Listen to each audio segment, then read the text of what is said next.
Assalamualaikum warahmatullahi wabarakatuh. Untuk kesempatan kali ini, saya akan menjelaskan salah kaprah dalam penelitian. Ada beberapa poin penting yang harus kita pahami bersama dan supaya tidak menjadi salah kaprah oleh teman-teman dalam menyusun sebuah penelitian, yaitu pertama adalah bagaimana teman-teman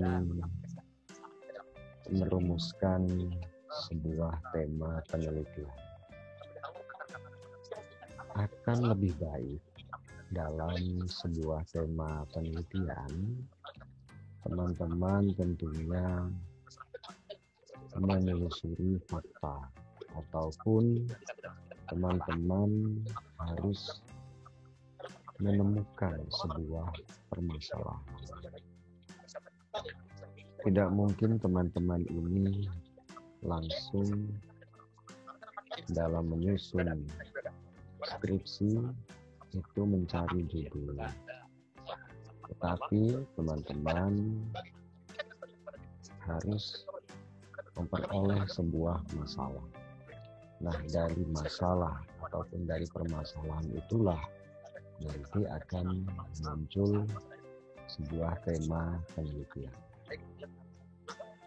Nah, dari tema penelitian tersebut barulah kita melakukan langkah-langkah ataupun tahapan-tahapan dalam penelitian. Antara lain, kita rumuskan permasalahan tersebut, namun sebelumnya perlu kita identifikasi permasalahan-permasalahan yang memang terkait dengan penelitian yang akan dilakukan.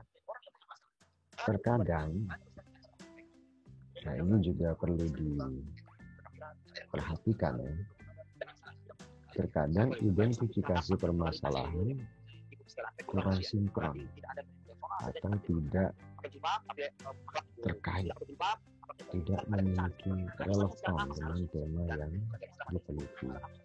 Maka penting untuk teman-teman dalam melakukan penelitian ada sinkronisasi, ada keterkaitan antara identifikasi permasalahan dengan tema yang akan dilakukan. Nah, kemudian dari identifikasi masalah tersebut maka akan dikirimkan menjadi rumusan-rumusan masalah dalam penelitian. Nah, kemudian dari rumusan masalah merujuk kepada tujuan penelitian. Barulah kita akan menyusun sebuah landasan teori. Landasan teori ini merupakan teori-teori yang memang punya hubungan dan bisa memperkuat ataupun bisa memberikan teori-teori konstruk ataupun teori-teori dasar dalam variabel ataupun tema penelitian. Nah, tentunya teman-teman harus mencari teori-teori yang berhubungan dengan tema penelitian. Kemudian kita harus mencari referensi-referensi yang memang bisa menjadi penguat terhadap masalah yang diteliti.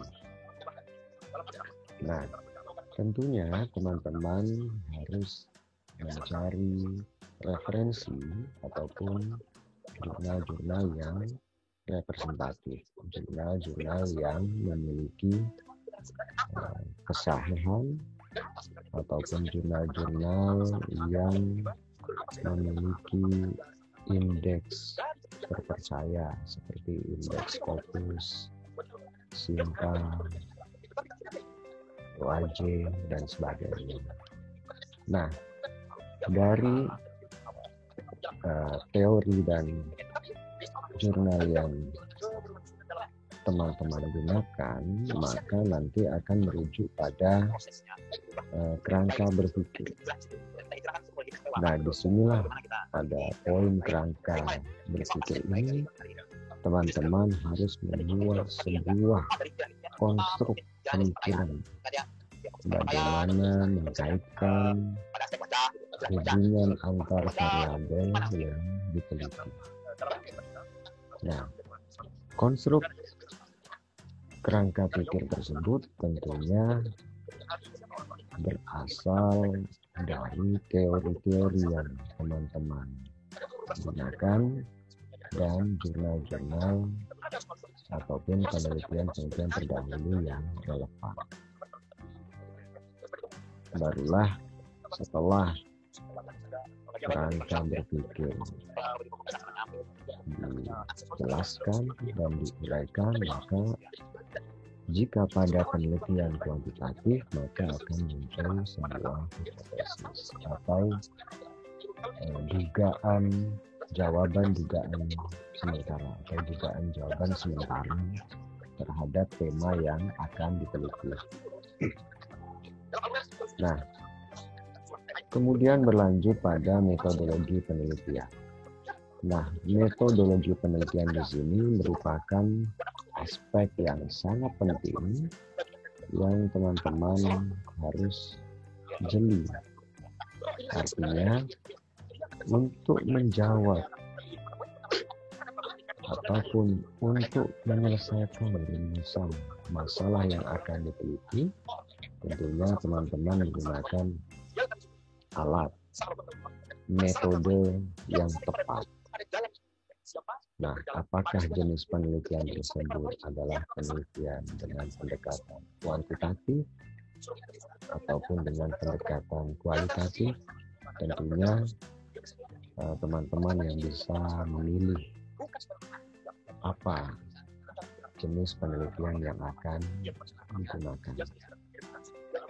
Kemudian dengan populasinya, sampelnya.